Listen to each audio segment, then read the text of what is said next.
Welcome to Dead Man Talking. Tonight's show is entitled Jersey Devil. And I have to say, guys, I've been really looking out for anything Jersey Devil wise, and I'm really happy that finally I found a story I can bring to you on the show. I hope you guys enjoy this. Please do let me know in the comments below. Please do like and share. It's always appreciated. So guys, let's get straight into it. Again, it's entitled Jersey Devil. I grew up in Manalapan, a small town in northern Jersey. Our house, a beat-up two-storey that had dulled from blue to grey, stood alone at the end of the street. There was nothing but woods behind the house, woods that went on for miles and miles. The neighbourhood kids would come over to play, and we'd end up wandering the woods, making up new adventures on the way. Artie was my best friend growing up, and he and I would sometimes wander after the other kids had gone home. It was like our secret club, made up of just the two of us, plus my dog Spike. Spike was a golden retriever, and he'd been around ever since I could remember. He was getting older, must have been at least 10 at the time. Anyway, our little club had a darker mission than most. We were trying to find the missing kids. We didn't talk about it often at school. Everyone knew about the kids that went missing. It was usually one a year, and the police always listed them as just runaways. We never knew where they'd been and if they'd ever come back. But one thing we did know is we knew better than to trust what the police had said. You see, the legend of the New Jersey Devil was one that was told at every campfire. It supposedly had the head of a goat, wings like a bat, and hooves. We didn't know if the entire description was accurate, but we knew something big was stalking the woods. We'd seen strange things out there, like half-eaten squirrels, and once even a disemboweled deer. Artie, Spike, and I would camp every weekend in my backyard after we exhausted ourselves wandering the woods. We'd start a fire and talk about new places to search while we roasted marshmallows on sticks. Well, Spike wouldn't talk. He would just beg and try to eat our marshmallows. Sometimes we'd run around the yard catching fireflies until we tired ourselves out and went to sleep. One night, in particular, a dark night with no moon in the sky, we heard crunching outside our tent. At first, I thought it was just my dad checking up on us. But as I became more aware, I realised it was on the wrong side. The noise was coming from the woods.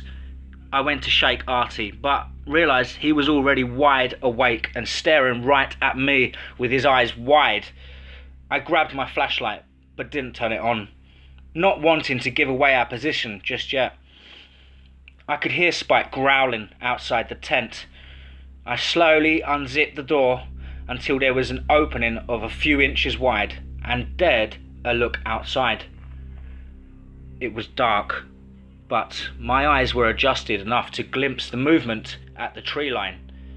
Spike was just outside the tent and staring in the same direction. Growling now grew louder. I could hear grunting by the trees. It sounded like laboured breathing of a large animal. At first I assumed it was just a deer, as they were pretty common in this area, and I'd seen several in the yard over the years. Then the movement suddenly stopped, and I saw two red eyes staring at me. There was no light to reflect them. They just glowed softly in the darkness. I felt Artie push against me to get a look outside. "What is it?" "I don't know.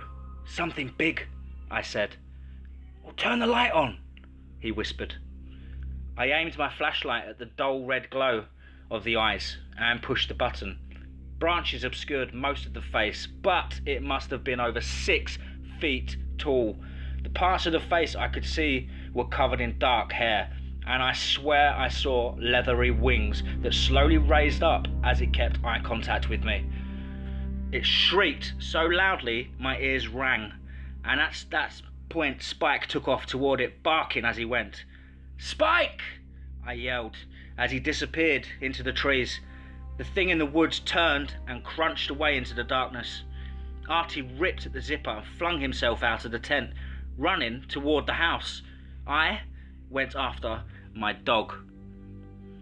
The lights in the house went on, and I assumed my parents had woken from the shriek that had probably rattled the windows. I began to run toward the tree line when I heard the barking stop and yelping began. There was a lot of rustling in the woods, then silence, followed by a sickening crunch. I stopped dead in my tracks, staring towards the woods. Another shriek rang out, this one chilling my blood and creating goosebumps on my arms and legs. My flashlight caught movement ahead, and I realized something was climbing a tree about 10 yards ahead of me. It was obscured by all the foliage, but I could definitely hear it rustling as it made its way up. And so I pointed the flashlight toward the top of the tree, and watching something massive take flight. I could hear the whoosh of the air as it flapped its wings, and my light caught what looked like hooves trailing behind as it disappeared into the night. "Chris!" my dad yelled as he came up to my side. "What the hell was that?" "I don't know. Spike ran after it. I think he's hurt, Dad," I yelled in a panic. "Go inside, I'll find him," he said, holding his shotgun in one hand and a flashlight in the other. I ran inside to join Artie, who looked like he was in shock. He just stared out of the window into the dark. My dad came back 10 minutes later, fear in his eyes. It looked like he had been crying. "Something's got your dog, buddy," he said to me. Then I was crying too. My dad told me when I was older that he had only found part of Spike. Most of him was gone, and there were massive bite wounds on the part that remained. He thought it was a bear or a mountain lion that was wandering far from home. But I knew better. Bears and mountain lions don't fly. We found our devil, but in the process, we almost became missing kids ourselves. Oh dear, I hope you guys enjoyed that one. Really scary, as I say. I'm so glad to have a Jersey Devil story on my channel finally. Please do like, comment, share. As ever, folks, be safe, not sorry.